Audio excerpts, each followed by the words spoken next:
Olá, começamos agora mais um Cidadania em Debate, um programa do Tribunal Regional Eleitoral de Mato Grosso em parceria com a TV Assembleia. Aqui discutimos assuntos vinculados à cidadania. E no programa de hoje vamos falar de educação financeira. Sim, educação financeira é assunto vinculado à cidadania, porque a falta de educação financeira pode trazer o endividamento. E o endividamento prejudica as famílias, prejudica a economia do país e prejudica a vida em sociedade. Hoje vamos aprender algumas dicas. É possível acumular patrimônio ganhando um salário modesto? O que fazer se a gente caiu no endividamento? Quais são as regrinhas básicas para quem quer ter uma vida financeira saudável? Sobre esse tema, nós recebemos aqui Marcelo Robles, que é educador financeiro e coach nessa área de educação financeira, né, Marcelo? Obrigada pela presença e eu tenho certeza que será um bate-papo bastante profícuo aqui conosco. Eu que agradeço pelo convite para estar conversando sobre esse tema tão importante. Marcelo, primeiro vamos definir educação financeira. Educação financeira é só cortar gastos ou é muito mais que isso? Ou o assunto é mais amplo? De maneira nenhuma. Quando falamos de educação financeira, ela engloba vários conceitos. Dentre eles, você cuidar melhor do seu dinheiro para que você tenha uma vida muito mais equilibrada e sustentável. Não significa você ficar controlando tudo, vivendo mal. E nem tanto você só pensar em ter muito, mas sim ter o equilíbrio de acordo com o seu padrão de vida. Existe um passo a passo? Porque as pessoas falam assim, não, educação financeira não é economizar até o último centavo e deixar de ter qualidade de vida. Mas também não é sair gastando sem planejamento. Mas deve ter um passo a passo para tornar mais fácil a compreensão disso, não é? Sem dúvida. O passo a passo básico, Mariana, é que esse assunto tem que ser discutido em casa. Dinheiro ainda é um tabu. É um tabu. Muito grande. As pessoas acham que o marido que chama a esposa, ou a esposa que chama o marido para conversar sobre dinheiro é uma pessoa mesquinha, ou é uma pessoa que não quer dividir. Como tratar disso? Você acha que já deve ser tratado na época do namoro, por exemplo? Se você pretende ir morar com alguém, se casar com alguém, isso deve ser assunto primordial, tanto quanto falar se querem ter filhos ou não, se querem morar em casa ou apartamento, deve ter também se querem fazer um planejamento juntos ou não? Sim, o dinheiro ele está envolvido em todos os aspectos. Então, quando o casal está namorando, em coisas simples, os programas que eles vão fazer, os passeios que eles vão fazer, é importante que já façam um acordo. Como é que vai ser o pagamento? Como é que não vai ser? À medida que o casamento vai se aproximando, a ideia do casamento, começar a pensar disso. E evita aquele constrangimento, né? Da pessoa falar, e agora? Chegou a conta, como vamos fazer? Continua, Marcelo. Sim, é importante que seja um assunto natural, porque se ele for natural na época do namoro, quando casar, também vai ser natural. Porque nós sentamos para falar de vários assuntos. Por que não falar de dinheiro? E quando falamos de dinheiro, na realidade, estamos falando de um planejamento. Qual que é o planejamento da nossa família? A gente quer investir mais em comprar carro todo ano? É na educação dos nossos filhos? É em fazer viagem? Isso envolve essa conversa. E quando nós falamos das crianças, muitas vezes a gente põe a responsabilidade na escola, de educar, de ensinar. Mas nos esquecemos que o primeiro exemplo é em casa. Se os pais dão um bom exemplo, essa criança vai ser bem financeiramente. Você falou de casal, né? Esse planejamento conjunto, ele pode se enquadrar em qualquer situação de casamento em comunhão de bens, por exemplo, em separação total de bens. Um casal que se casou com separação total de bens. Ainda assim, é possível fazer um planejamento juntos? Ou geralmente é melhor cada um ter uma conta bancária separada, cada um ter sua conta separada? Mariane, quando nós falamos do orçamento familiar, não importa o regime de bens. O importante é eles sentarem, se unirem. Cada família tem uma forma de administrar. Alguns preferem juntar o dinheiro dos dois e pagarem as contas. Para outras famílias, cada um cuida do seu dinheiro, mas contribuem para as despesas em comum. Então, isso vai depender da dinâmica do casal. Agora, o que eu falo que é importante, nunca um deve centralizar o dinheiro.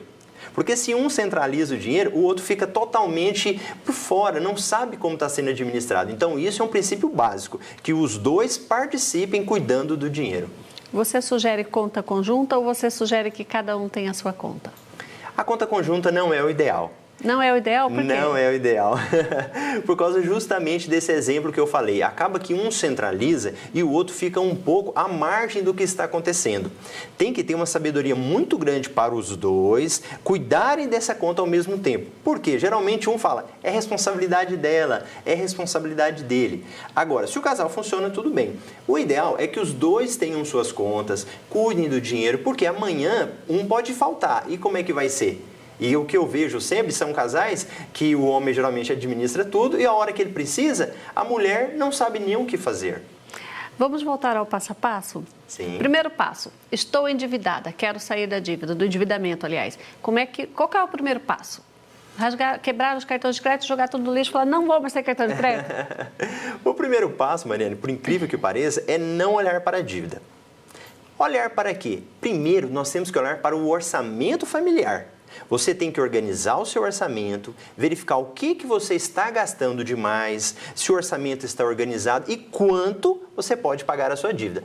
Por quê? Geralmente as pessoas fazem o caminho inverso. Ele vai lá na dívida, faz um acordo, libera o nome e continua comprando. E aí o que acontece? O problema básico é aqui no orçamento. Alguma coisa está errada. O problema básico é ele se endividou porque está comprando mais do que pode. É comprando mais, alguma despesa que está tendo e dinheiro emocional, Mariane. Então, as pessoas elas gastam muitas vezes por causa de algum problema que não está resolvido. E primeiro precisa descobrir esse problema para depois você ir na dívida. Então, está endividado? Organiza seu orçamento, define as suas despesas, quanto que você pode gastar com cada item. Definiu? Sim. Quanto que eu posso pagar minha dívida agora? Aí sim, com esse montante você negocia a dívida. Aí você negocia. E nesse processo de negociação tem um detalhe. Qual dívida pagar primeiro? Essa é a pergunta que as pessoas fazem. Porque as pessoas, quando entram no endividamento, elas já têm penduradas em vários locais. É no cartão de crédito, é na conta corrente, às vezes é no mercado, perto de casa, não é? Sim. E aí, Mariane, muitas vezes há um equívoco muito grande. Porque as pessoas elas têm na mente que eu tenho que pagar aquela dívida com maior taxa de juros. Acredito que você já deve ter ouvido isso. Sim. É corrente, todo mundo fala isso. Mas não é o certo. Sabe por quê? Por quê? Eu tenho pessoas que eu já atendi que tinham dívida do cartão de crédito e estavam devendo um apartamento, financiamento imobiliário.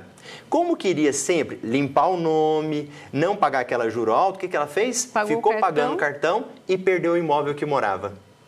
Então, mas como fazer se os juros altos do cartão vão crescendo a cada vez mais? Como fazer? Sim. Você vai priorizar a outra dívida e deixar essa chegar a um patamar que você não consegue pagar? Sim. São duas situações distintas, Maria. Quando você fala de dívida, você tem que verificar o seguinte, o que vai dar uma perda de bem que vai me prejudicar? Então, às vezes, a pessoa, se ela perder o imóvel dela, onde que ela vai morar?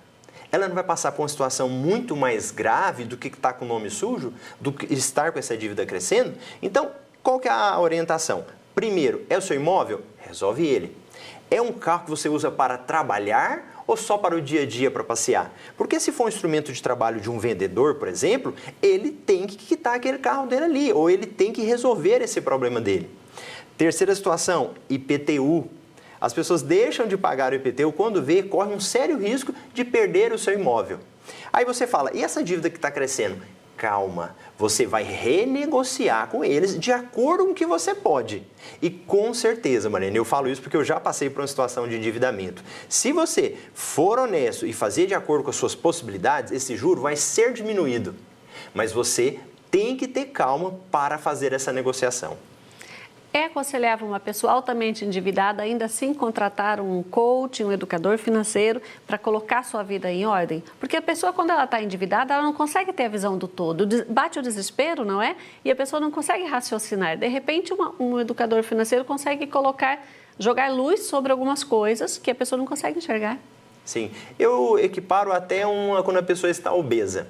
Ela sabe o que ela pode comer e o que ela não pode comer, mas ela não consegue ver. Ela não consegue ver. Está uma situação tão embaraçosa que ela não acha os caminhos. Quando você tem um profissional que consegue fazer isso e com uma outra visão, ele vai te ajudar a chegar aonde você quer da melhor forma. Porque é aquele outro caso da mesma coisa do emagrecimento. A pessoa, às vezes, ela começa a cortar tantas coisas, fazer dietas que ela emagrece, depois volta tudo. Aí vira o efeito sanfona, que é o que acontece na área familiar. Muitas pessoas fazem isso. Ela vai lá, pega um monte de empréstimo, organiza. Passa aqui uns anos, está endividada novamente. Por quê? Não foi na base, na origem do problema.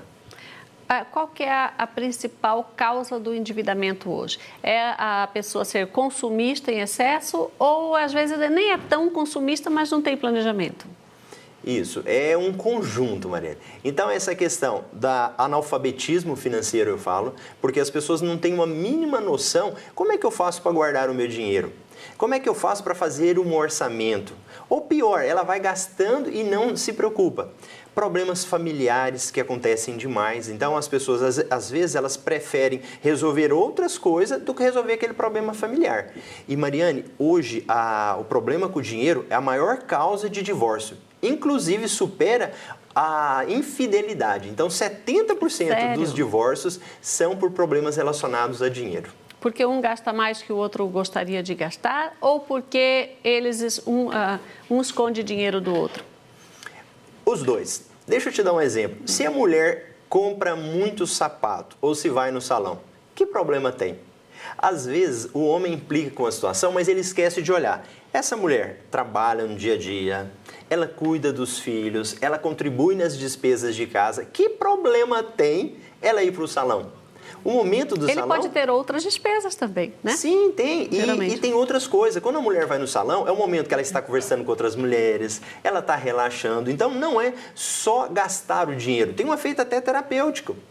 Outra questão, que eu falo muito de roupa, de sapato. Veja bem, ela não está contribuindo em casa? Os sonhos de vocês, ela também não está participando? Que problema tem?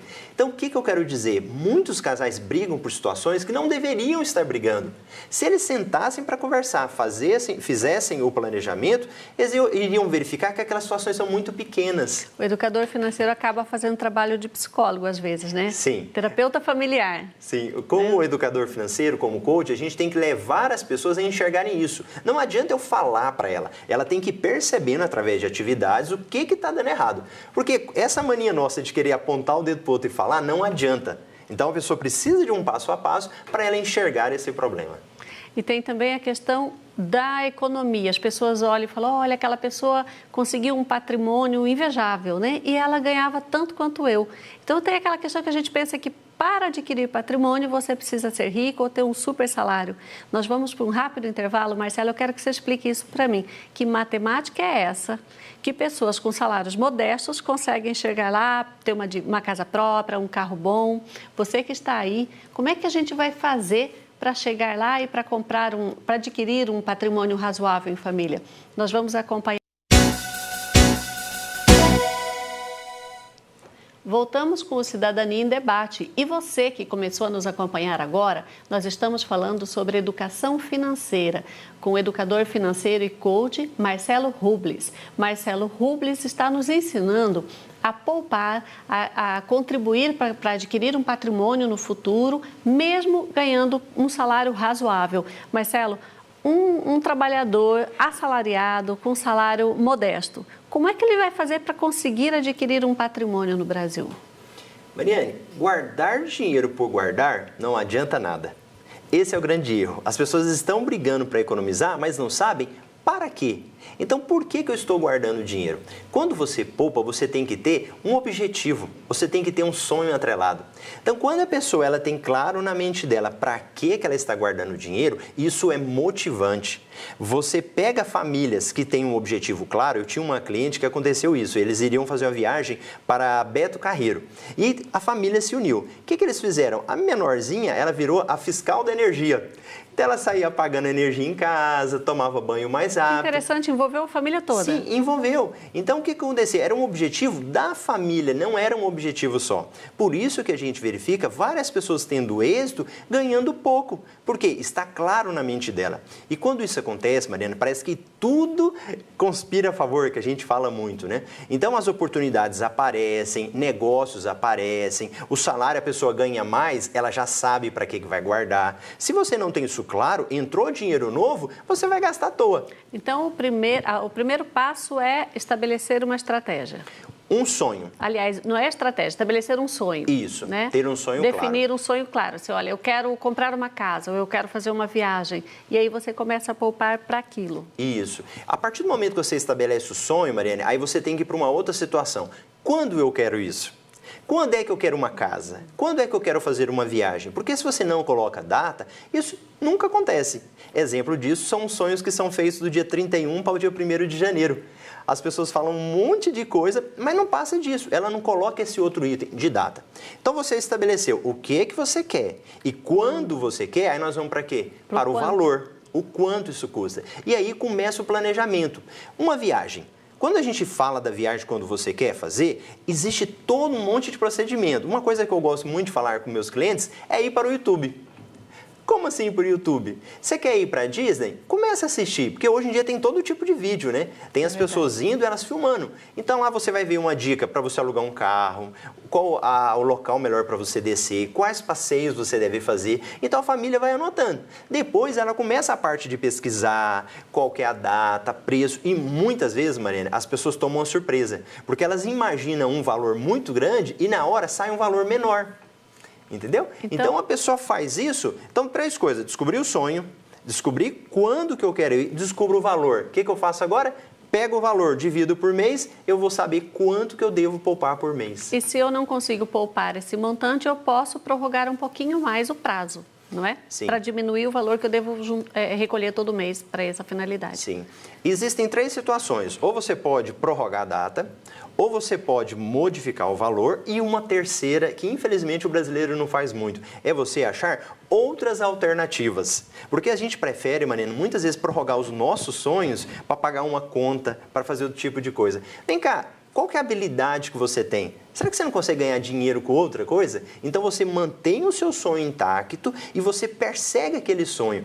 Quem sabe fazendo isso, Mariana, você descobre uma nova profissão, uma nova forma de ganhar dinheiro. Exemplo disso, essas pessoas com bicicleta, já viu?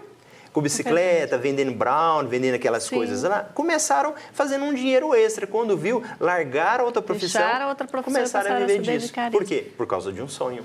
Marcelo, algumas pessoas falam, olha, para você chegar a algum lugar, para você adquirir alguma coisa, você tem que guardar 30% do seu orçamento. Parece tão alto, inatingível, como o trabalhador brasileiro, já com a situação que vive hoje, como é que ele vai guardar 30%? Você acha esse valor razoável ou você acha que não precisa tanto? Mariane, a princípio eu não posso falar que 30% seja para todas as pessoas. Isso é muito relativo, vai depender do seu objetivo e depende da idade da pessoa também. Então, se você pega uma pessoa jovem que está poupando para a aposentadoria dela, para a sua independência financeira, ela não precisa guardar 30% para esse objetivo. Ela vai fazer os cálculos, a gente tem planilhas, que ela vai calcular, por exemplo, 10% do salário dela para a aposentadoria. E os outros sonhos? Porque a gente não deve ter só um sonho. E o seu sonho da viagem? Vou separar 5% do meu salário. Se você pega já uma pessoa que está mais próxima da aposentadoria, que é o grande sonho dela, quantos por cento que ela deve poupar? Às vezes vai ser 15, às vezes vai ser 20. Então, não devemos colocar um valor fixo, um percentual fixo para todas as pessoas. Você tem que analisar de acordo com a sua realidade. Agora, Mariana, o que é muito importante é todo mundo poupar um valor para o seu futuro, para a sua independência financeira, para a sua aposentadoria. Por quê? Do INSS a pessoa não vai conseguir viver. Você falou várias vezes em aposentadoria, né? Pensar no futuro, pensar na velhice. Você acha que os planos de previdência privada no Brasil são uma boa opção? Plano de previdência... Ou as pessoas têm que poupar, adquirir um imóvel e deixar um imóvel? Qual que você acha que é a melhor opção? É adquirir um plano de previdência, esse perfil, que todo mês você vai contribuir naquele valor fixo, ou juntar dinheiro, adquirir um imóvel para ter uma renda depois de aluguel? Tá. Mariana, quando a gente fala de poupar dinheiro, de guardar dinheiro, é você separar um valor do seu salário para poupar todo mês. E precisa ter autodisciplina. Isso. Se a pessoa colocar os sonhos dela, fazer um orçamento, vai ser tranquilo. Ela vai começar a fazer isso. Agora, onde poupar? Onde colocar o meu dinheiro? E aí que entra um pouco da gente estudar sobre isso. Porque, veja bem, se você tem uma viagem no final do ano, você não vai comprar um imóvel para isso. Você não vai aplicar em ações para esse objetivo. Então, você vai colocar em um fundo de renda fixa, num tesouro direto, porque é no final do ano. Se é para a sua aposentadoria, você tem um prazo maior. Aí você pode dar uma diversificada. Você pode fazer outros tipos de investimento. Aí você falou de imóvel. Depende. Hoje, Mariana, eu não sou tão favorável do imóvel a pessoa fixar tudo no imóvel. Por quê? Ele não tem liquidez. Se você quer vender esse imóvel, você vai demorar mais. Então, você tem que ter uma estratégia. O que eu oriento a pessoa? Que ela tenha um patrimônio investido em algum tipo de renda, que fosse uma previdência privada, que seja um fundo de investimento, e tenha um imóvel. Não ter só o imóvel. Quando você me pergunta de previdência privada, Mariana, tem que ter muito cuidado disso. Não é assim, é previdência pública e previdência privada, como se fossem duas opções. Existem previdências privadas e previdência privada. Sim, a previdência privada, a princípio, ela tem duas modalidades. Uma que é a PGBL, e a VGBL. E a VGBL de vaca, né? Isso. E não é para todo mundo. Por exemplo, servidor público que paga imposto de renda, para ele vai compensar a PGBL. Para quem não paga imposto de renda, pode ser que seja VGBL. As pessoas precisam estudar isso. Tem vários itens. Por exemplo, quando é que eu vou pegar meu dinheiro? Eu vou pegar meu dinheiro todo ou eu vou pegar um salário por mês? Então, antes de fazer uma previdência privada, tem que se estudar sobre o assunto. O perfil da pessoa. Então, a previdência privada, ela também se enquadra no perfil de cada pessoa? Sim. A partir de quando eu quero passar a receber, ou eu quero receber tudo de uma vez ou não, mensalmente? Isso. E assim, Mariane, tem que ver, por exemplo, em alguns casos, a pessoa é funcionário público. O que eu oriento ela? Faz uma previdência privada para ela ter restituição do imposto de renda e, no máximo, 12% dos rendimentos tributáveis dela, porque para ela realmente vai compensar. Além disso, compensa fazer um outro tipo de investimento.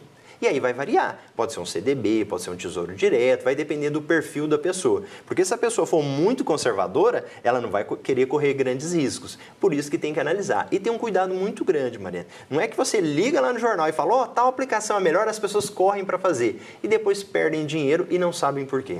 O educador financeiro orienta sobre essas situações. Sim. Mas, em relação às crianças, qual é o melhor caminho para educar financeiramente as crianças? Estabelecendo uma mesada e aí você deixa aquela mesada fixa com a criança e ela pode gastar com o que ela quiser e os pais pagam todas as despesas? Como é que é essa relação? A gente nunca sabe até onde a gente deve ir, porque de repente a gente fala, mas roupa é minha obrigação, passear é minha obrigação. E o que a criança vai fazer com a mesada dela? Sim. O primeiro, Mariana, sabe o que é? O exemplo. Os pais muitas vezes falam para a criança, olha, você tem que guardar dinheiro, mas eles mesmos não guardam, eles não dão exemplo. E brigam por dinheiro na frente dos filhos. Isso.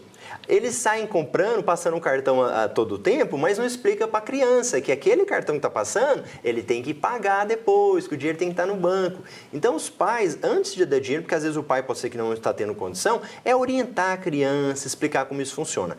Primeiro. Segundo, a criança precisa de uma mesada. Ela tem que ter um contato com o dinheiro. E mesada não é só que os pais dão. Às vezes é um tio dá, um avô dá, outros tipos de mesada existem. E criança, Mariane, aí tem que ter percentual. E sabe de quanto? 50%. Por quê? A criança tem que aprender a guardar 50% da sua mesada. Sabe por quê? Ela não tem despesa. Que despesa que ela tem? A despesa dela é tudo arcada pelos pais. Então, o que é o ideal? Ela pega o dinheirinho dela, começa a guardar 50%. Os outros 50%, os pais têm que dar uma liberdade para ela.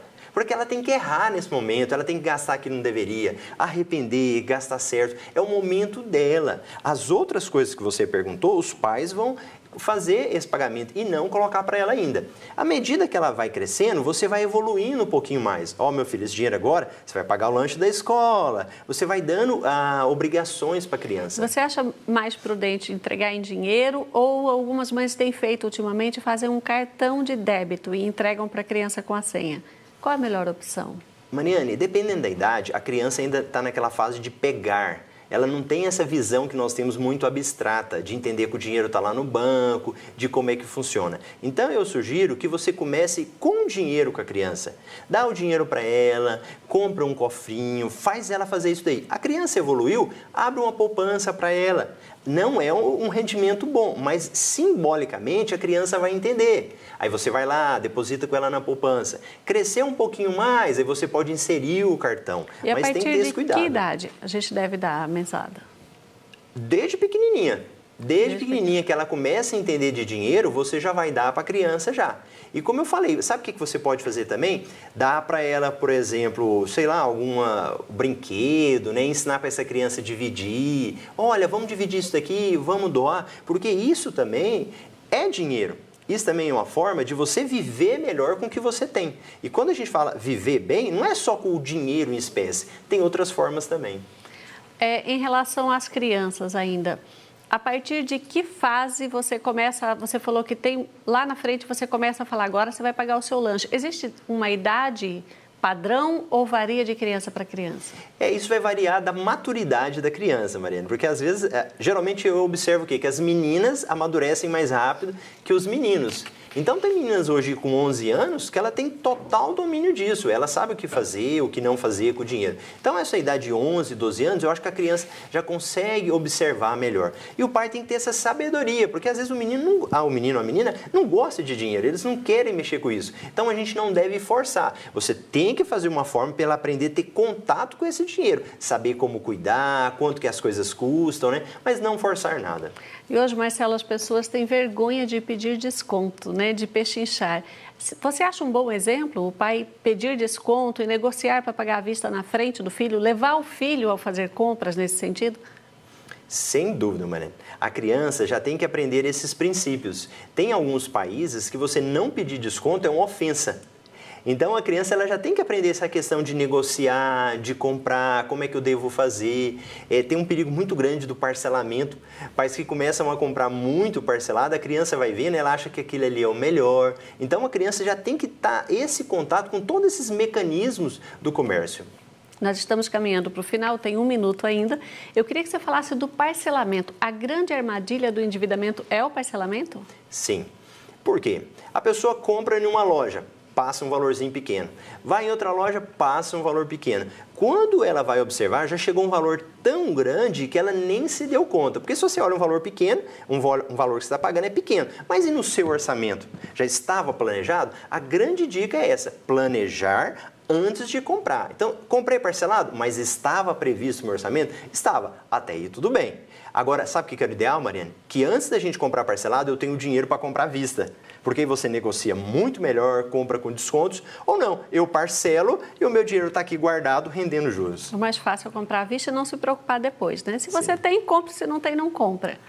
Marcelo, obrigada pela sua presença. A gente ficaria aqui horas conversando sobre essas dicas. A você que nos acompanhou aqui, o nosso programa chegou ao fim, mas a gente volta no próximo programa com outras dicas interessantes. Obrigada por estar com a gente, obrigada, Marcelo, e até logo.